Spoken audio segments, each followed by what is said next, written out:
Hello बच्चों, कैसे हो? आपका स्वागत है कृपाण स्टडी सेंटर में। आज जो आपके समक्ष टॉपिक प्रस्तुत हुआ है कई मानने में काफ़ी महत्वपूर्ण है हर एक एग्जाम व्यू से। ठीक है, इसमें हम हर एक बात पे विस्तार पर चर्चा करेंगे और वो सारे जो है पहलू पर विचार करेंगे जो अब तक अछूता था। तो चलिए देखते हैं हमारा आज टॉपिक क्या है कि खाद्य श्रृंखला से आप क्या समझते हैं। खाद्य श्रृंखला क्या होती है, खाद्य श्रृंखला से क्या तात्पर्य है। क्वेश्चन कुछ भी हो सकता है। खाद्य श्रृंखला में पोषक तत्वों की संख्या सीमित है और इस कथन को प्रमाणित करने के लिए जो है आपको प्रमाणित करना है कि खाद्य श्रृंखला में पोषक तत्वों की संख्या सीमित है। तो ये काफ़ी महत्वपूर्ण और इंटरेस्टिंग क्वेश्चन है। यहाँ पर कहते हैं एग्जाम व्यू से भी और समझने के लिए भी। कहते हैं किसी भी समुदाय में जीवित जीवों का वह क्रम जिसमें एक जीव भोजन ऊर्जा स्थानांतरित करने के लिए दूसरे जीव को खाता है या खिलाता है, खाद्य श्रृंखला कहलाता है।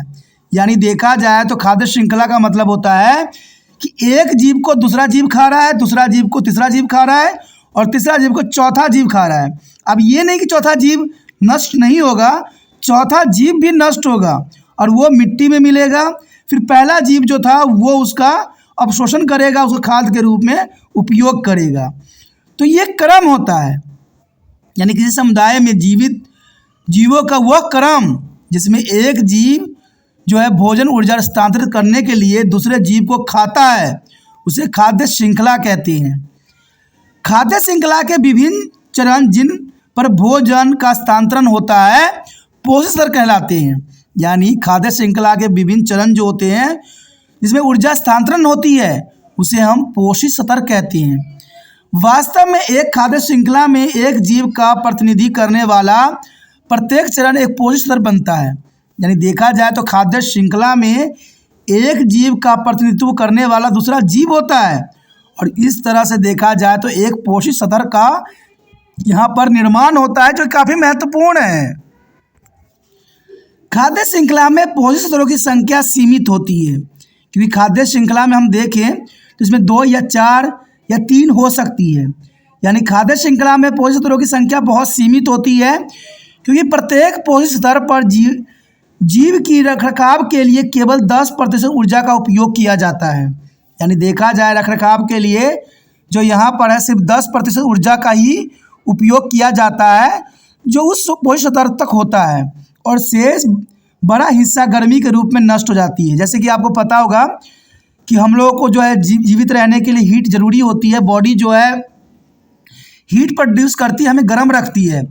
तो इसमें 90% ऊर्जा जो होती है नष्ट हो जाती है, लेकिन अगले पोषक स्तर पर जो है सिर्फ 10% ही जाती है। इसको साधारण शब्दों में ऐसे समझ सकते हो कि पेड़ पौधों को मेंटेनेंस करने के लिए कुछ ऊर्जा की आवश्यकता होती है। इवन देखा जाए तो जो अगर कोई हिरन भी घास खा रहा है तो पौधे से जो है सिर्फ उसको 10% ऊर्जा ही होगा मिलेगा, बाकी ऊर्जा जो है हीट के अंतर्गत नष्ट हो जाएगा। यानी देखा जाए तो 10% ऊर्जा का उपयोग किया जाएगा और बाकी का जो एनर्जी होगा वो हीट में कंज्यूम हो जाएगा। यानी हीट जो है कंज्यूम कर लेगा, यानी गर्मी के रूप में नष्ट होगा।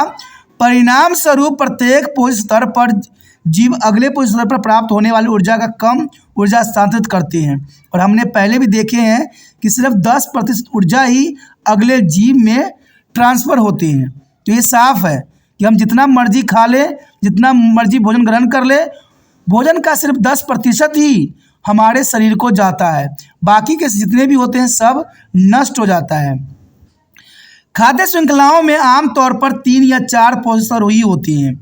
यानी देखा जाए तो 3 या 4 ही होते हैं, इसमें कोई दो राय नहीं है क्योंकि इसे परे अगले जीव के लिए ऊर्जा जो उस जीव के को बनाए रखने के लिए बहुत छोटा और पर्याप्त होगी।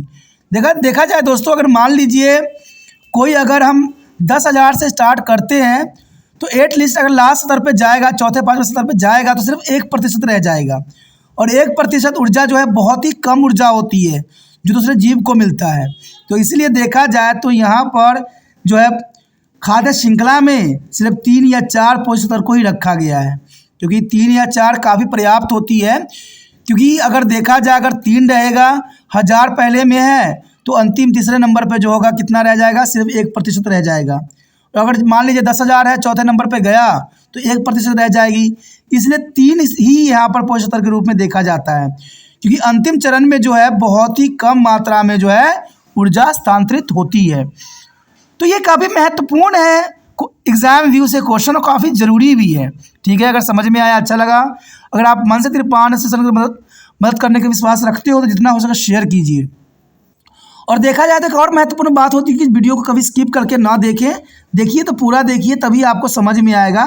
और ये वीडियो की गुणवत्ता रहती है कि इसमें बहुत सी बातें आपको अधूरा नहीं छोड़ना है, काफ़ी महत्व रखेगा। मुझे विश्वास है अगर एक दो बार आप वीडियो देखिएगा, समझिएगा और लिखिएगा तो 100% आपको एक क्वेश्चन जो है दिमाग में बैठ जाएगा। लेकिन ऐसा नहीं कीजिएगा तो बहुत कुछ आपको नहीं समझ में आने वाला है। और जैसे कि आपको पता है कि त्रिपान स्टडी सेंटर जो है महत्वपूर्ण क्वेश्चन पे ही प्रकाश डालता है जो एग्जाम व्यू से महत्वपूर्ण रहते हैं।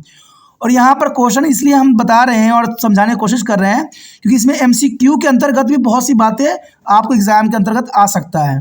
तभी तो हमने छोटी छोटी बातों पर भी डिस्कस करते हैं जो कि काफ़ी महत्वपूर्ण रहता है।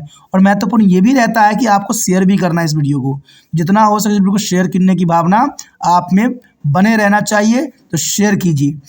पहली बार मेरे चैनल पे आए हो, पहली बार वीडियो देख रहे हो, समझ में आ रहा है, अच्छा लग रहा है और चाहते हो कि और भी वीडियो आपको प्राप्त हो, चाहे एसएसटी का हो, चाहे और भी कोई बुक हो उसका प्राप्त हो, क्योंकि यहाँ पर आपको पता ही है कि साइंस का भी चैप्टर हो रहे हैं, इवन कि मैथ के चैप्टर ऑलरेडी डले हुए हैं।